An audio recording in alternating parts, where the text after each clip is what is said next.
Australia set for first look at England's Bazball revolution. Australia is gearing up for a cricketing storm unlike anything they've experienced in an Ashes series since 1932.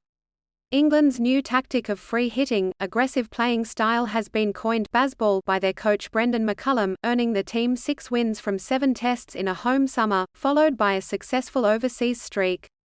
This new and exciting approach has revived England's test team, and will be put to the test against Australia. Despite criticism of the strategy, the stats speak for themselves, and England's bold playing style is sure to make this an exciting Ashes series. Title: A family friend's gift gives Prue the chance to have a baby. Prue Craven, a woman born without a uterus, always wanted children of her own. She tried different options for a baby, but nothing seemed to work. That's when a family friend offered her a transplant. Prue had Mayer-Rokitansky-Kuster-Hauser (MRKH) syndrome, which affects 1 in every 5,000 women, characterized by an underdeveloped or absent uterus. Despite the initial struggles, Prue says she wasn't prepared for navigating the fertility world, a journey she began after becoming a pediatric nurse and marrying her now husband Tom. Prue and Tom went through 6 IVF cycles to pursue surrogacy in Thailand. The couple moved to the UK to try to shake off infertility as a defining feature of their young lives. Here, they investigated adoption, which they ultimately didn't want to pursue abroad. The couple then looked into surrogacy in the Ukraine, before moving back to Australia when a friend offered to be their surrogate. After months of preparation, doctors broke the news that their friend's uterus lining was not thick enough for an embryo transfer. Later, Prue saw a news article that a uterus transplant clinical trial was starting in Australia. Dr. Rebecca Deans, a gynecologist at Sydney's Royal Hospital for Women, has been working for almost a decade to conduct uterus transplants in Australia, a procedure that was pioneered in Sweden. Dr. Deans says there have only been about 90 uterus transplant surgeries performed globally and about 40 babies born. The transplant gave Prue another option and choice, as women with MRKH could only do surrogacy or adoption before. Title: **** Organised illegal logging threatens old-growth forests in Victoria. Authorities in Victoria are warning that organised groups are illegally logging old-growth forests, felling trees up to 400 years old. Parks Victoria has recorded over 1,600 instances of suspected illegal firewood harvesting in the past 3 years, with more than half occurring in northern Victoria. Organised groups are selling the timber as firewood for quick cash, posing a significant threat to the native wildlife that relies on the habitat provided by these trees. Parks Victoria and the conservation regulator are ramping up patrols to combat the illegal activity. Offenders face penalties of over $9,000 or imprisonment if prosecuted. Land councils say lack of consultation on NT agriculture strategy undermines rights. The Northern Territory government's new agriculture strategy doesn't include the views of the region's 2 leading land councils, which could undermine native title rights and harm sacred sites, warns Central Land Council CEO Les Turner. The strategy proposes cutting approval times for land clearing and water licenses, building new cotton gins, and expanding the cropping industry, among other measures. Turner says the lack of consultation disadvantaged native title holders and undermined their rights even further. The Northern Land Council also expressed concerns about parts of the government's strategy. Native title holders and traditional owners should have free, prior and informed consent, it said. Title: How to spot and avoid fake online shopping sites. Online shopping scams are on the rise as fraudulent sites are mimicking real brands, even stealing logos and brand designs. It's important to stay alert and vigilant when shopping online to avoid falling victim to these scams. One such victim, Melinda Cleland, ordered $200 boots online but received a $2 pair of sunglasses instead. Despite her tech-savvy attempts to verify the legitimacy of the site, she was scammed. Some signs to look out for include a website with a non-secure URL, odd currency conversions, and missing or suspicious tracking information. Always do your research and verify the legitimacy of the site before making a purchase. Title: Riverina lamb farmer goes direct to customer to set own prices. Riverina farmer Colin Harper decided to take matters into his own hands after being fed up with supermarkets and butchers dictating the price of his lamb.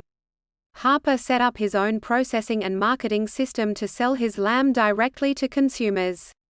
He says that farmers should set the price, and supermarkets and butchers should work from there. Harper has been selling his lamb products weekly at the Riverina Producers Market and has not raised the price since he entered the retail market just over 2 years ago. He is now so confident in being able to make money from meat that he has just bought his local butcher shop in Temora. We're in another COVID wave, but it's not like the others.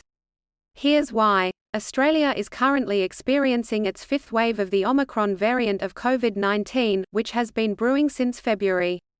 Despite the slow growth of this wave, it has been able to spread through sequential emergence and spread of new sub-variants.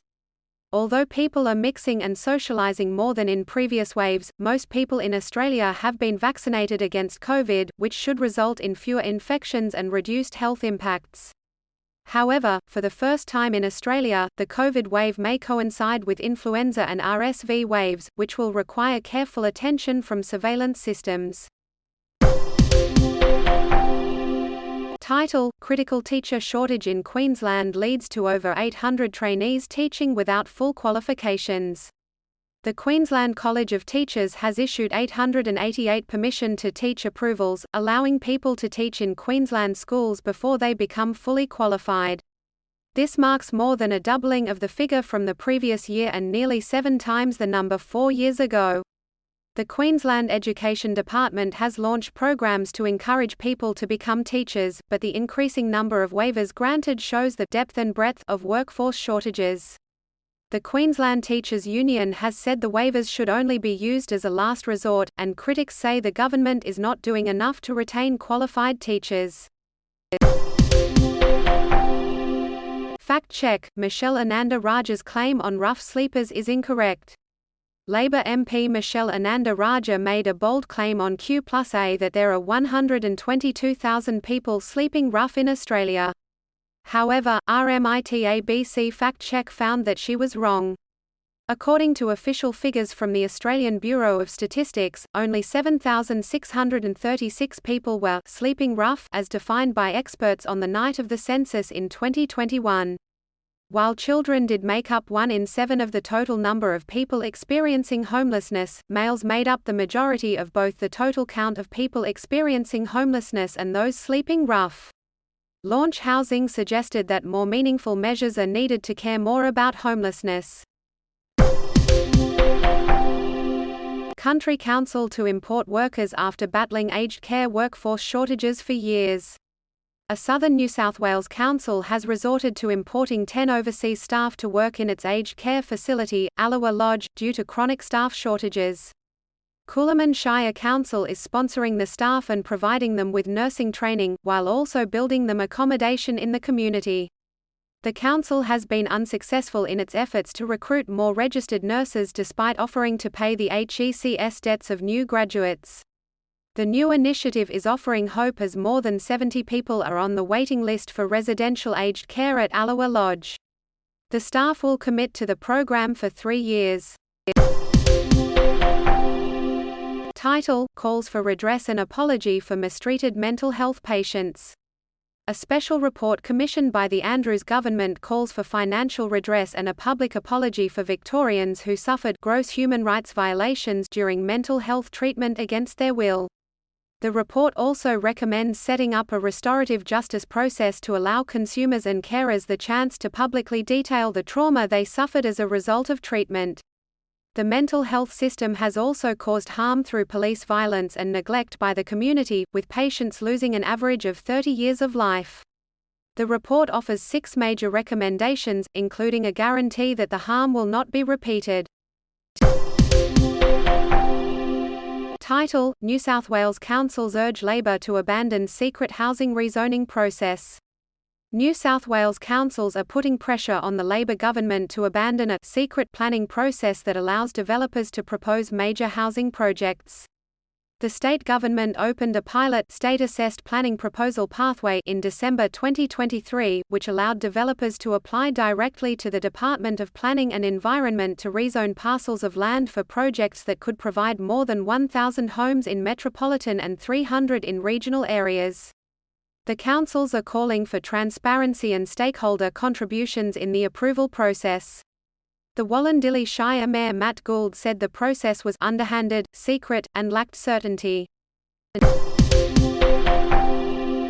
Title: Australian-made high-tech cube could help solve space junk problem. An Australian-made high-tech cube has been launched into space and could be a solution to the growing problem of space junk. With tens of thousands of satellites predicted to be launched into Earth's orbit over the next decade, space sustainability is of the utmost importance. The cube has been developed by Adelaide-based company Newman Space and could be used to deorbit a satellite faster. Additionally, the cube can be used as propellant in the company's system to accelerate and maneuver spacecraft. The technology of plasma thrusters using metal as fuel is a really exciting development for Australia's space industry. Trapped brumbies released as feral horse control program struggles to rehome. A Victorian government feral horse control program aimed at reducing the state's brumby population has only approved a few applicants for horse rehoming, while dozens of trapped horses have been released due to not fitting preferences. Since the program's launch, Parks Victoria has received over 300 expressions of interest for rehoming feral horses, but only 11 applicants met the criteria. Of the 163 horses trapped since the program's beginning, 116 have been rehomed and the rest were released. The Invasive Species Council and the Victorian National Parks Association have welcomed the reformation of the Alps Ministerial Council to better coordinate ecological action. Major blow for prawn farmers as white spot restrictions extended. The New South Wales government has extended biosecurity restrictions in the Clarence Estuary for up to 2 years, causing significant damage to prawn farmers. The control order was initially issued in February after the detection of white spot disease on prawn farms in Palmers Island. The Department of Primary Industries said that the extensions would enhance the existing biosecurity measures on prawn farms. The New South Wales government is now under pressure to provide a recovery support package, including income support, to the Clarence River prawn fishery. Prawn fisherman Steve Everson confirmed that these measures would support fishing families and local infrastructure in the region. Kindy will be free for all Queensland families from 2024, state government says. Queensland Premier Anastasia Palaszczuk has announced that kindy will be free for all Queensland families starting January 2024 as part of a $645 million state government budget measure. The new scheme will enable another 50,000 children to attend kindy for free, with the costs for each student covered for up to 15 hours a week. The state government believes free kindy will save eligible families more than $4,000 per year and will put thousands of dollars back into the pockets of families during challenging times. The government plans to work closely with Queensland kindergartens to ready themselves for the expected enrolments in January 2024. Title: Ukrainian troops make gains against Russian forces in southeast. Ukrainian forces have successfully retaken a fourth village, Storozhiv, from Russian troops in the southeast of the country. Over the past 24 hours, they have engaged in 24 heavy battles in locations near Bakhmut, Avdiivka, Mariinka, and Bilohorivka. Ukraine's most rapid advance for 7 months still falls short of a significant breakthrough, with Russian fortifications believed to be stronger further south. Analysts suggest that Ukraine is still testing Russian defenses. Moscow's battlefield performance over the past 15 months has been unconvincing, leading to frequent changes of command and public arguments with private militias. Title: Australian-made Bushmasters prove critical to Ukraine's frontline defence. Description: Ukrainian soldiers have heaped praise on the Australian-made Bushmaster armoured personnel carrier, which they say is helping save lives on the front line in the Bakhmut region. The Bushmasters, which can carry up to 10 troops and withstand enemy fire, were sent to Ukraine last year and have proved invaluable in combat situations. Soldiers say the vehicle's superior armor and mobility make them essential during assault operations and for evacuating injured soldiers. Ukraine's defense minister has called on Australia to send more Bushmasters, tanks and Hawkeye vehicles to help the country's counteroffensive. Publication date, Monday 12 June 2023, 20 hours 18 minutes and 56 seconds plus 0000 link. Frontline troops in the Bakhmut region of Ukraine have credited the Australian-made Bushmaster armoured personnel carrier with saving lives. The vehicles, which can carry up to 10 troops and are more resilient to enemy fire than other troop carriers, have been critical in combat situations in the counteroffensive. Soldiers say the vehicle's superior armor and mobility make them essential during assault operations and evacuations. Ukraine's defense minister has called on Australia to send more Bushmasters, tanks, and Hawkeye vehicles to help the country's defense. Title: Former U.S. President Donald Trump heads to court to face criminal charges.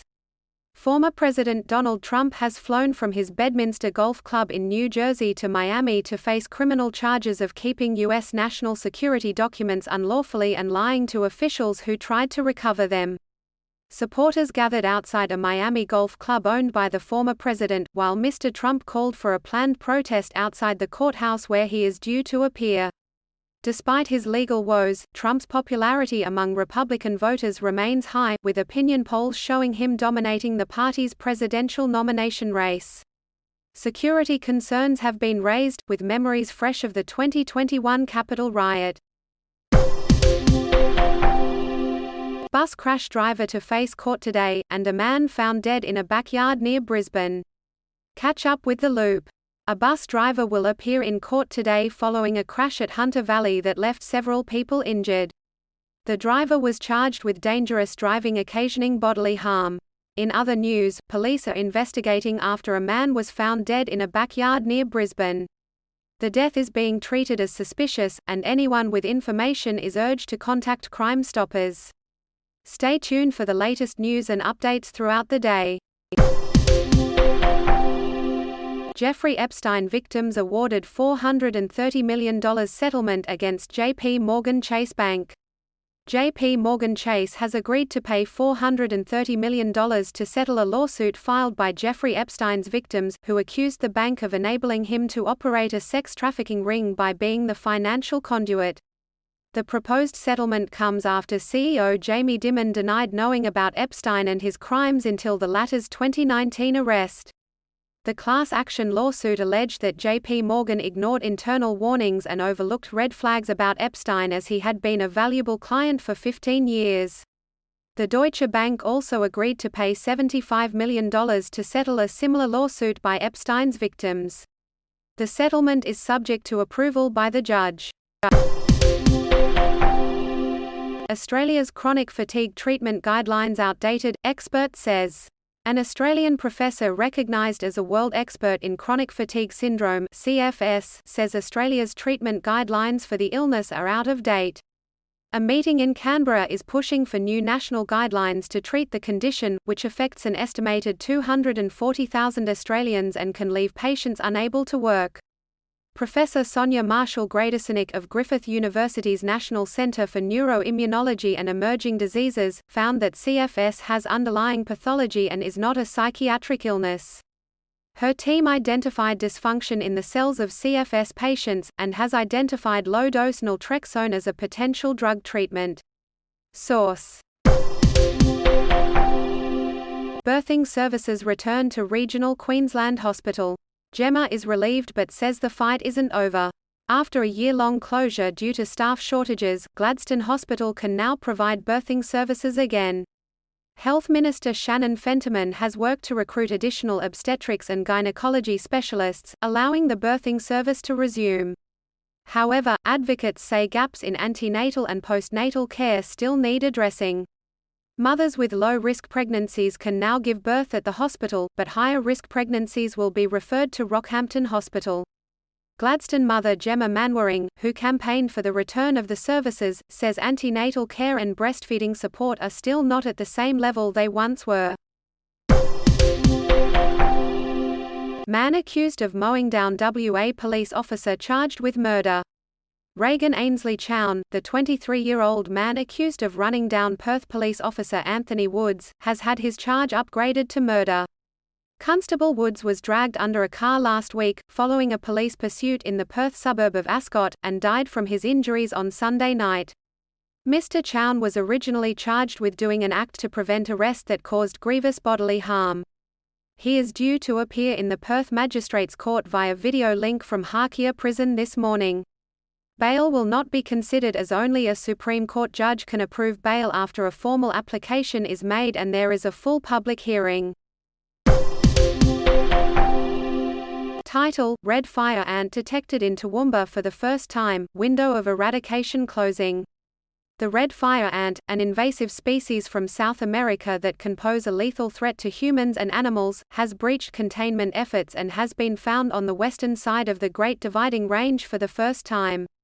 Biosecurity Group National Fire Ant Eradication Program (NFAEP) has already destroyed 2 nests found in the suburb of Clinton. However, with the latest breach, the Invasive Species Council expressed fear that the window of opportunity to eradicate the ants is closing, calling for a funding boost for NFAEP. Unless more is done, the pests could rapidly spread, with devastating impact. Hunter Valley bus driver granted bail after court hears of strong prosecution case. Brett Andrew Button, the driver of the bus that crashed after a wedding in the Hunter Valley, killing 10 people, has been granted bail. The bail application before the Cessnock local court had strict conditions, which was possible because Magistrate Robin Richardson noted the strong prosecution case against Mr. Button. Witnesses testified to prolonged dangerous driving, and the vehicle was traveling at high speed when it entered a roundabout, police said. The court ordered Mr. Button's release despite police opposition, acknowledging that he has no criminal history and strong community ties. Mr. Button is charged with 10 counts of dangerous driving occasioning death, and 1 count of negligent driving occasioning death. Outpouring of grief for Tasmanian killed in Hunter Valley bus crash. Tributes are pouring in for Kane Simons, a Tasmanian man in his 20s who was killed in a tragic bus crash in New South Wales. A post on Facebook by the Carlton Park Surf Lifesaving Club confirmed Mr. Simons was one of the victims. He was described as an amazing athlete who competed at the highest level and more than that, a leader, a great bloke, and a mate to many. The post was filled with heartfelt messages from his friends and family, surf clubs, and the Carlton Park community.